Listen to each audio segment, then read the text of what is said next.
Ireland cling on for a narrow victory over Argentina. My name's Mark. Let's talk rugby.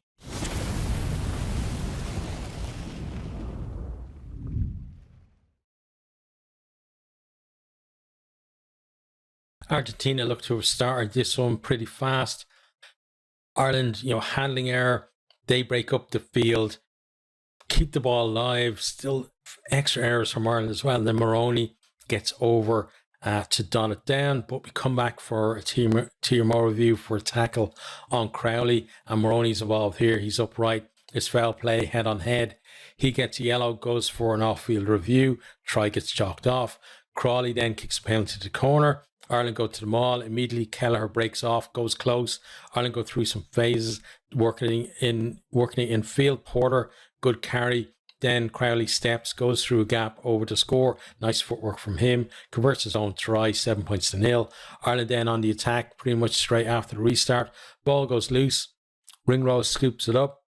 He's in behind, doesn't quite have the pace, but they recycle it. Goes wide to Byrne. He passes back inside for Hansen, who goes over to score.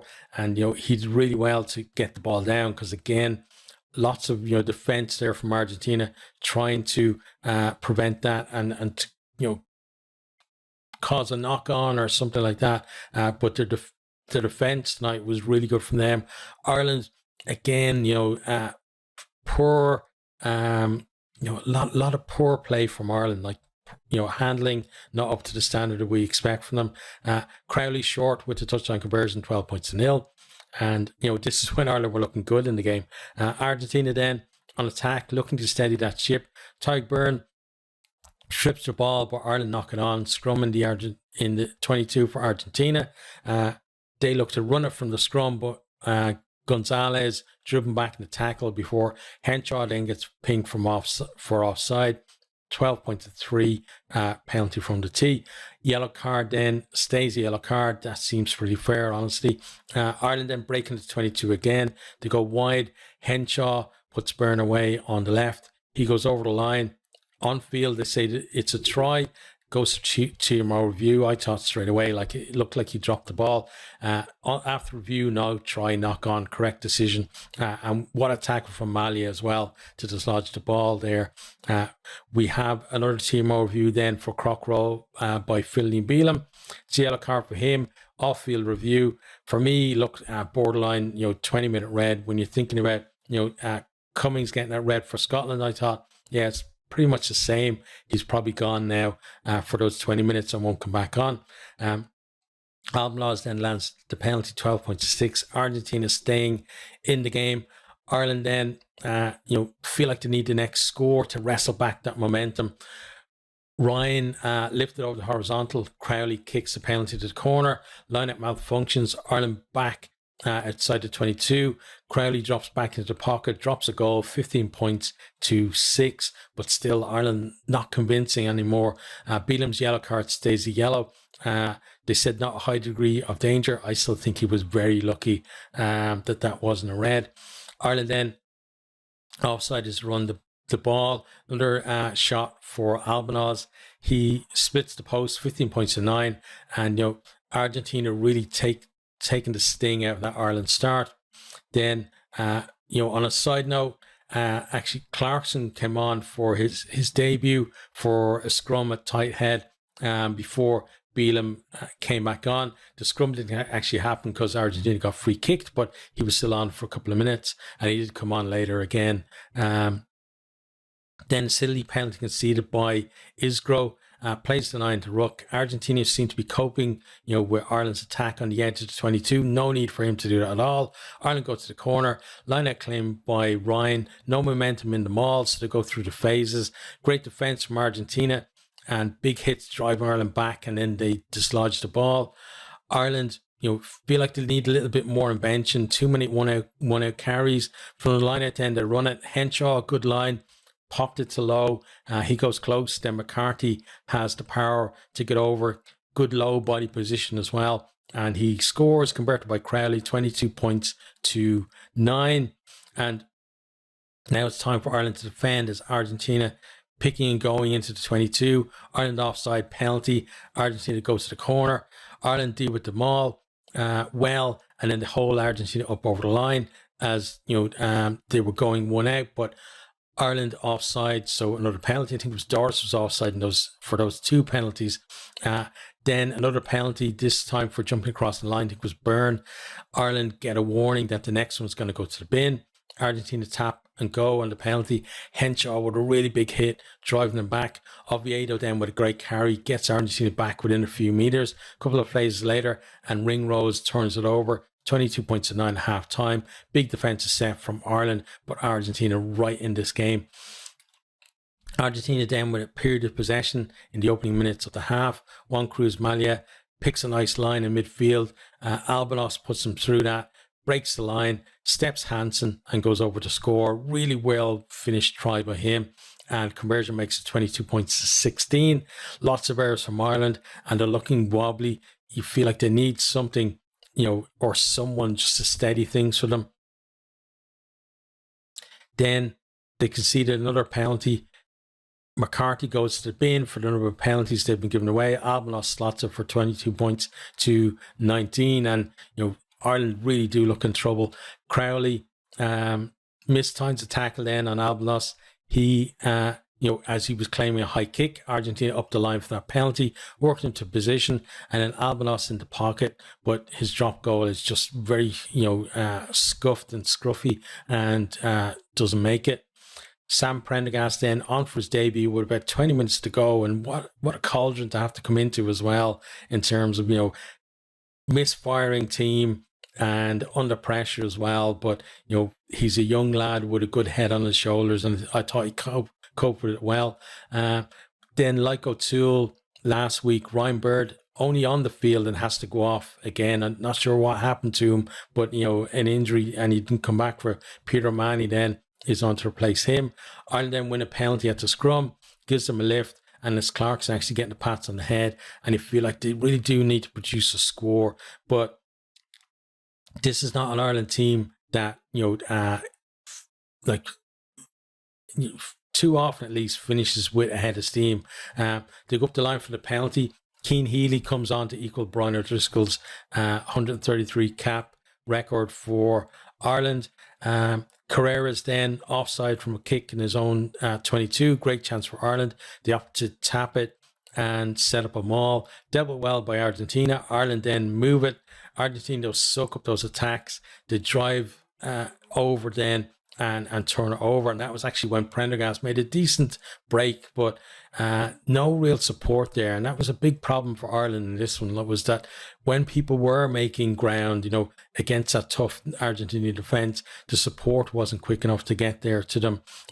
Osborne then, same deal. He picks a lovely line. Nice step, but no support. Carrera's in over the ball, wins a penalty. Ireland then upping the tempo at this stage, but haven't gotten that score that they need to give them some breathing room. We then have a Timo review for a clean out by Cordera on Doris. It's shoulder to head. Yellow, goes to review, ends up staying a yellow, and kind of similar to the one for Beelum. I thought those two should have been 20 minutes reds. Wouldn't have mattered to him because there wasn't 20 minutes left in the game, but I think both of those players should have got those reds and should have been going to some kind of disciplinary and maybe picking up a game or two to sit out.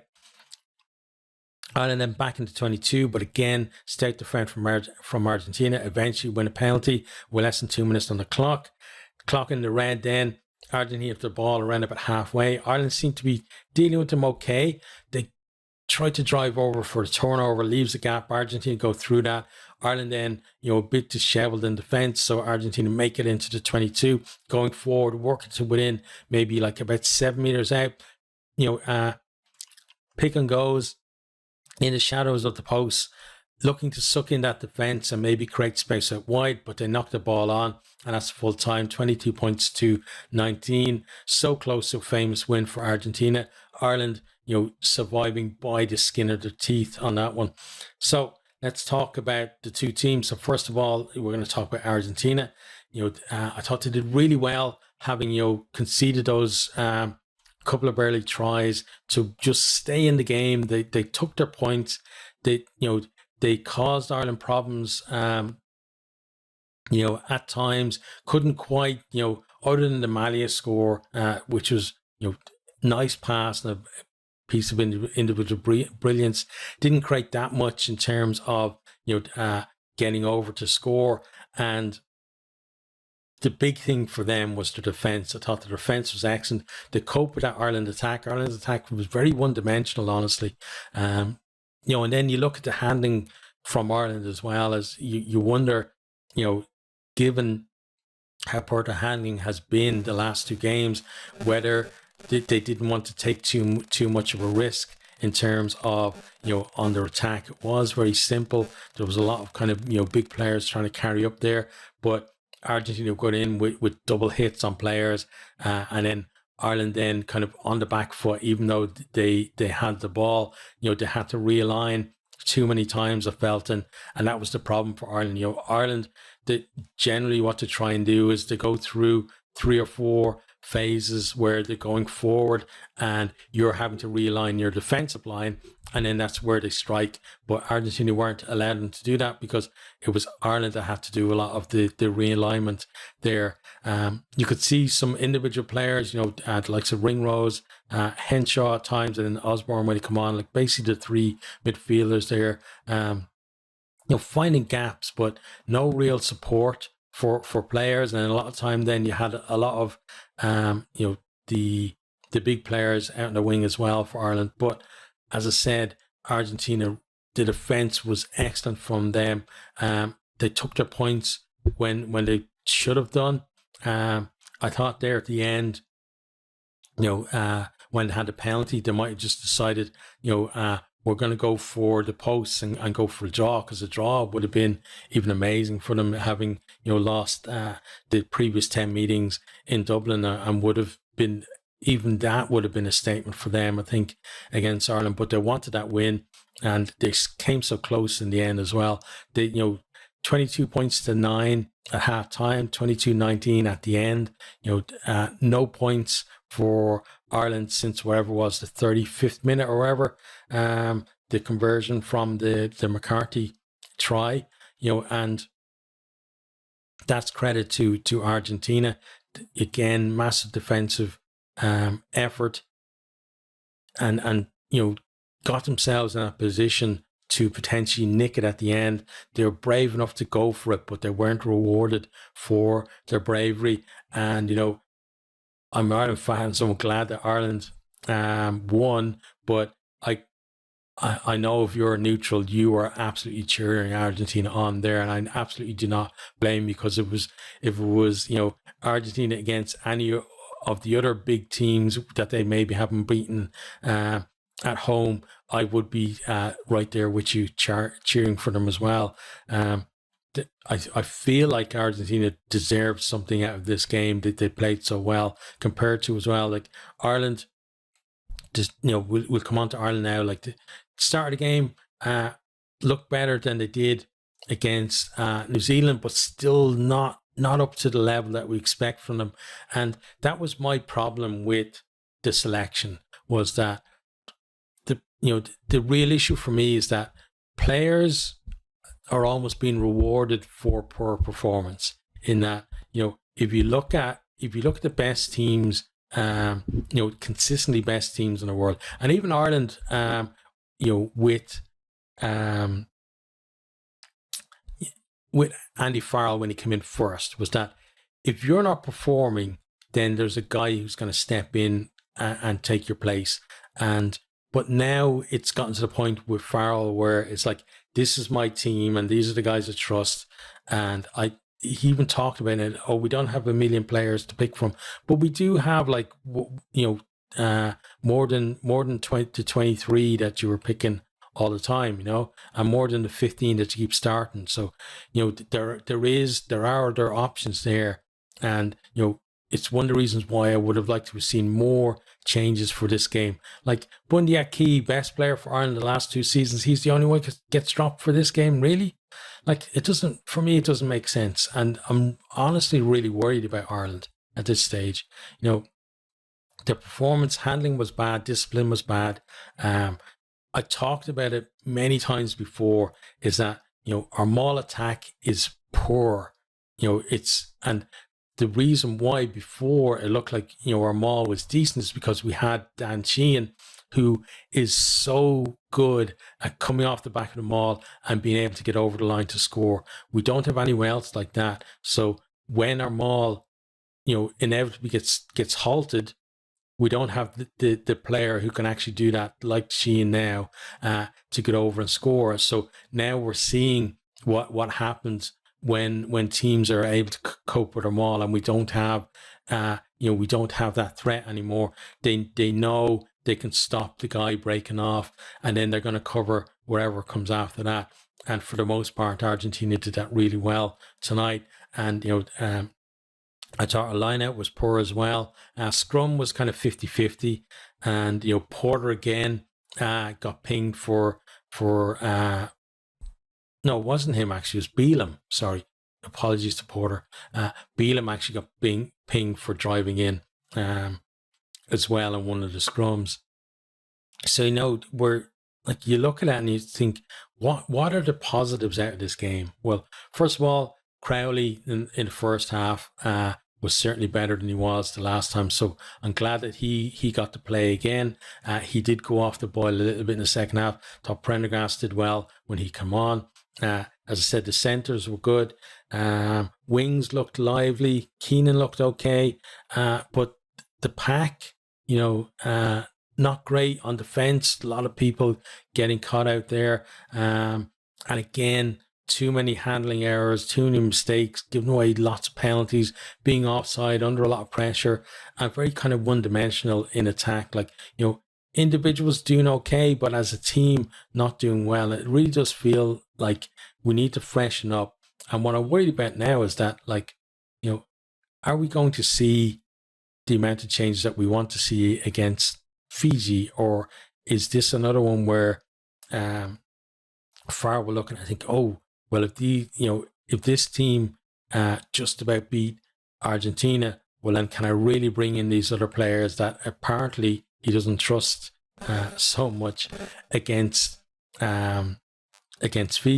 Because I'm sure the plan for Fiji would have been that either Prendergast or Frawley was going to get a start in that one. Hopefully that still happens, that they were going to, fresh up the midfield, probably Osborne with a start in there, or maybe even put Osborne back at full back and bring in some other players in midfield instead, then freshen up the back row,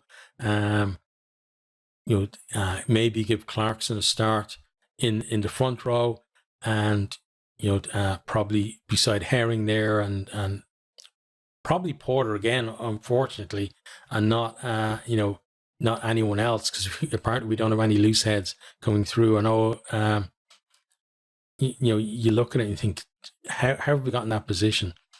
But yeah, I'm very disappointed with Ireland overall. And again, I talked about it before the game, that this Ireland team is not a team. If you look back at their results, under Andy Farrell, and even before that as well, under Joe Schmidt, they're not a team that very often comes back and wins a game in the last 20 minutes. They normally win a game between maybe the 30th minute and maybe the 50th, or you could even go to 60 minutes. In that kind of period there, that kind of 30 minutes, that's normally when Ireland win a lot of their games. They pile on the points during that. They're very good at getting a score before halftime and then backing it up with a score after halftime. Very similar to Leinster. So the fact that they couldn't score in that period made me very worried going into the last 20 minutes, because, having looked at results and the stats, I knew, it's very unlikely Ireland are going to win the last 20 minutes on the scoreboard. So, and with Argentina so close as well, at that stage, it really did look dicey for us. And, also I said that, the bench that was picked for this, and the bench as well that was picked for the All Blacks, and I think it's the reason why we struggled to come back at them there as well. You look at those two benches, and they're basically benches that are picked to kind of to carry a team home, not to, so you've got to win, and those players are going to come on and basically help you to protect that win. They're not.